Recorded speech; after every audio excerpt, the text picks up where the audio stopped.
HVGT எனப்படும் உயர் மதிப்புள்ள பொருட்களுக்கு வரி விதிக்கும் திட்டத்தை அரசாங்கம் கைவிட்டுள்ளது. நிதி அமைச்சரும் பிரதமருமான டாக்டர் ஸ்ரீ அன்வார் இப்ராஹிம் மக்களவைக்கு வழங்கிய எழுத்துப்பூர்வ பதிலில் அதனை தெரிவித்தார். என்றபோதும் ஆடம்பர பொருட்களுக்கு வரி விதிக்கும் கொள்கை திருத்தப்பட்ட விற்பனை வரி கட்டமைப்பில் இணைக்கப்பட்டுள்ளது என்றார் அவர்.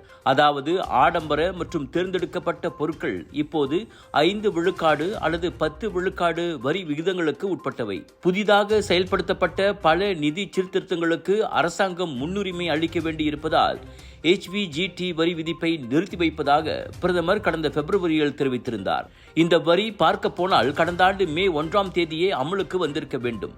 இது முதலில் திருத்தப்பட்ட 2023 பட்ஜெட்டில் அறிவிக்கப்பட்டு பின்னர் ஒரு வருடம் கழித்து மேலும் சில விவரங்களோடு அறிவிக்கப்பட்டது. இது ஆடம்பர பொருட்களுக்கு 5 விழுக்காடு முதல் 10 விழுக்காடு வரை வரி விதிக்கும் நோக்கத்தை கொண்டிருந்தது. மேலும் ஆண்டு வருவாயில் கூடுதலாக 700 மில்லியன் ரிங்கிட் ஈட்டும் என்றும் எதிர்பார்க்கப்பட்டது. இருப்பினும் வரி விதிக்கப்படக்கூடிய பொருட்களுக்கான அளவுகோல்கள் மற்றும் அது உள்ளடக்கும் பொருட்களின் வரம்பு உள்ளிட்ட விவரங்கள் மிக குறைவாகவே இருந்தன. நகைகள் மற்றும் கடிகாரங்கள் மட்டுமே வெளிப்படையாக குறிப்பிடப்பட்டிருந்தன.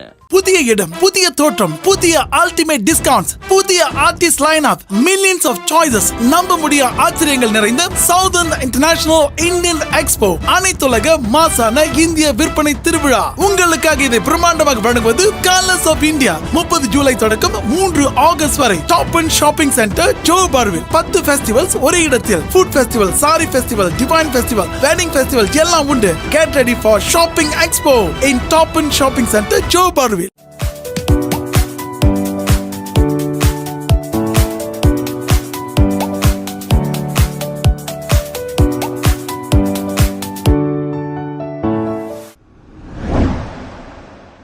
வெளிநாட்டு ஆண்களுக்கு வெறும் 50 ரிங்கிட் கட்டணத்தில் அலுவலக நேரத்திலேயே பாலியல் சேவை.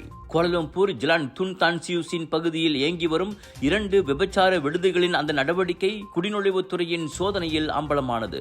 வழக்கமான அலுவலக நேரமான காலை 8 மணியிலிருந்து மாலை 5 மணி வரை கடை வீட்டின் மேல் மாடியில் இந்த ஒழுங்கீன செயல் அரங்கேறி வந்துள்ளது. பட்ட பகலில் மேற்கொள்ளப்பட்ட அச்சோதனையில் 14 பெண்கள் உட்பட 25 வெளிநாட்டினர் கைதாகினர். அவர்கள் இந்தோனேசியா, வங்காளதேசம், இந்தியா ஆகிய நாடுகளைச் சேர்ந்தவர்கள். விபச்சார விடுதிகளின் பாதுகாவலர்கள் செயல்பட்டு வந்த 2 உள்ளூர் ஆடவர்களும் கைதாகினர். அனைவரும் பல்வேறு குடிநுழைவு சட்ட மீறலுக்காக தடுத்து வைக்கப்பட்டனர். டாக்டர் அப்பாராவ் சன்னாசையின் தி ரப்பர் எஸ்டேட் பாய், பால்வெட்டியின் மகன், பல்கலைக்கழக விரிவுரையாளரான சுயசரிதை. இவரின் மகள் டாக்டர் நிஷாந்தி அப்பாராவ் கைவண்ணத்தில் உருவான டிவினிட்டி இன் டைவர்சிட்டி, 108 இந்து தெய்வங்களின் சுருக்க கதை. தந்தை மகள் படித்திருக்கும் இந்த சிறப்புமிகு நூல்களை உடனே வாங்கி படியுங்கள். விலையோ மலிவு, செலவோ குறைவு, தரமோ உயர்வு, மனமோ நிறைவு.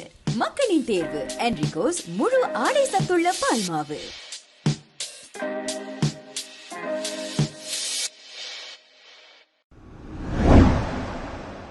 குவாந்தான் பெராவில் அண்ணன் வீட்டுக்கு செல்லும் வழியில் கார் கட்டுப்பாட்டை இழந்து சாலையோரமாக தடம் புரண்டு தீப்பிடித்ததில் தலைமை ஆசிரியர் உயிரிழந்தார். குவாய் தேசிய பள்ளி அருகே நேற்று மாலை 6:30 மணிக்கு அச்சம்பவம் நிகழ்ந்தது.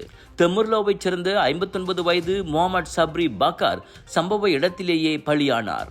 அவர் ஜிராந்துட்டிலுள்ள டுரியான் ஹீஜாவ் தேசிய பள்ளியின் தலைமை ஆசிரியர் ஆவார். தீயில் அவரின் கார் 80 விழுக்காடு எரிந்து போனது. இவ்வேளையில் பெராவில் ஏறக்குறைய அதே நேரத்தில் நிகழ்ந்த மற்றொரு சம்பவத்தில் மோட்டார் சைக்கிளில் சென்று கொண்டிருந்த முதியவர் மரம் மேலே விழுந்து பலியானார்.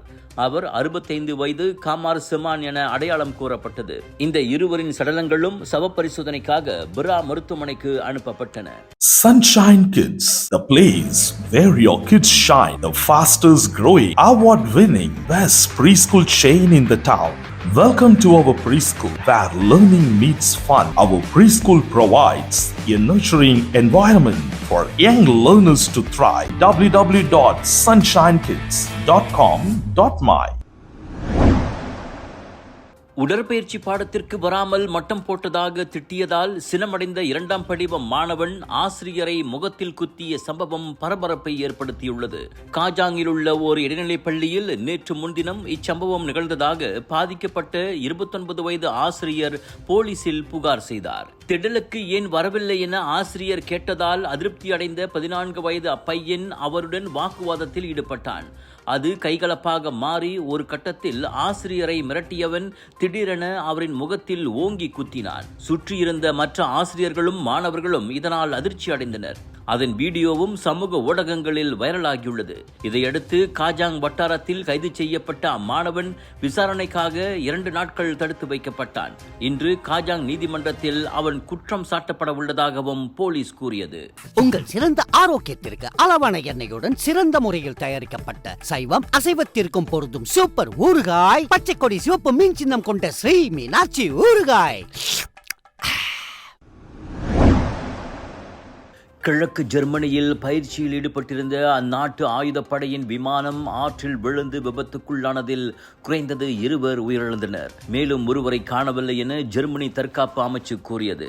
அவரை தேடி மீட்க சுமார் 100 பேர் கொண்ட மீட்பு குழு களமிறங்கியுள்ளது. முன்னதாக காலையில் காணாமல் போனதாக கூறப்பட்ட அந்த EC-135 ஹெலிகாப்டர் மாலையில் ஆற்றில் விழுந்து கிடந்தது கண்டுபிடிக்கப்பட்டது. பலியான 2 விமானிகளும் அனுபவசாலிகள் ஆவர் என தெரிவிக்கப்பட்டது. விபத்துக்கான காரணம் இன்னும் தெரிய வரவில்லை.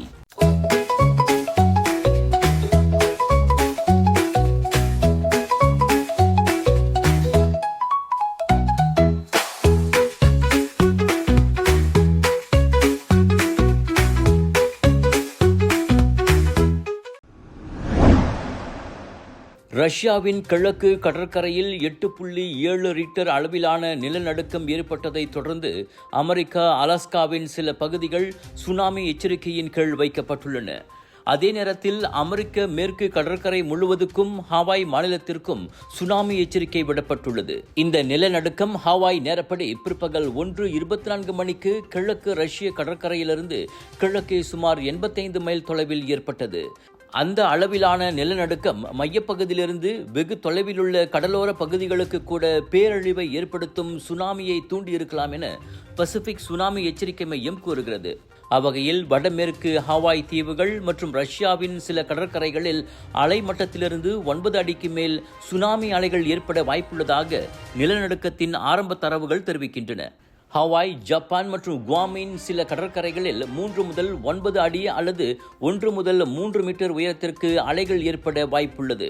முதல் கட்ட அலைகள் ஹவாய் நேரப்படி மாலை 7 மணி அளவில், அதாவது மலேசிய நேரப்படி இன்று பிற்பகல் 1 மணிக்கு ஹவாயை அடையும் என தெரிவிக்கப்பட்டது.